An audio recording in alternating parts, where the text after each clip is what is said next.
I now want to go back to Anna Corrin in Seoul because there is some information coming from the Defense Ministry there in South Korea. Do we have Anna?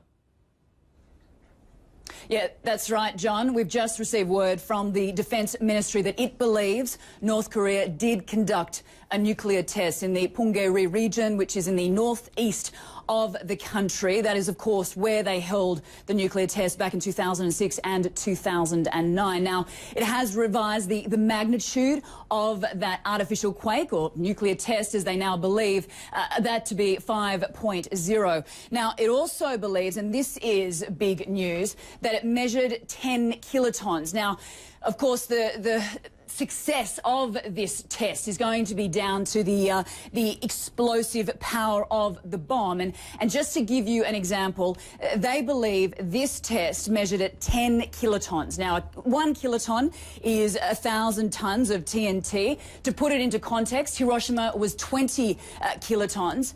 So this is half that of Hiroshima. Now, I heard you speaking to the former foreign minister a little bit earlier, John, and he says that this is very much a game changer. Now, if this was a success, and from what we are getting, the data that we are getting at the moment, it would seem that it certainly was a success, that North Korea is on its way to creating a nuclear arsenal, and that is what it ultimately wants to do. It wants to have a nuclear arsenal. It wants to be a nuclear state so that it can be a force to be reckoned with, John. What is interesting is I remember the first nuclear test back in 2006. There was some speculation that it was a bit of a dud, that it was hardly, it was less than the atomic bomb that was dropped on Hiroshima, which ended World War II. We're also having word now too, Anna. John, it was... Sorry, go on. No, I was just going to say that test back in 2006 measured only 1 kiloton.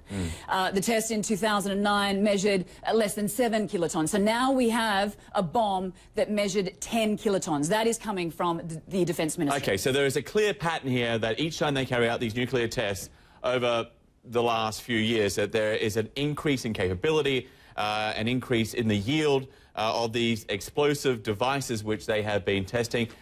There is also now an expectation, quite possibly, Anna, at least coming from the South Koreans, of further nuclear tests by the North, maybe even another rocket launch. What's the basis of those expectations?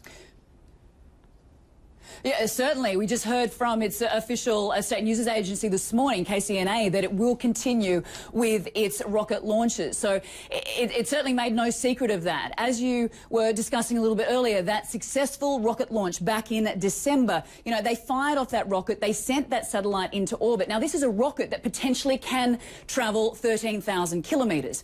Now, that is from Korea to mainland USA, and that, of course, is the great concern. So if they have the capability to get the rocket up, obviously the re-entry, that is a whole other story, but doing this nuclear test underground up at Pyongyang, they are testing basically what would be in the warhead. And the spokesperson you spoke to a little bit earlier, he was mentioning how they want to create a miniaturized warhead, a warhead to go on these rockets. So if these tests that are taking place, whether it's plutonium or uranium, that is yet to be determined. This is something that will obviously come out in the next days. If they are able to miniaturize that material, put it on a warhead and send it up as a rocket, then North Korea is certainly a force to be reckoned with.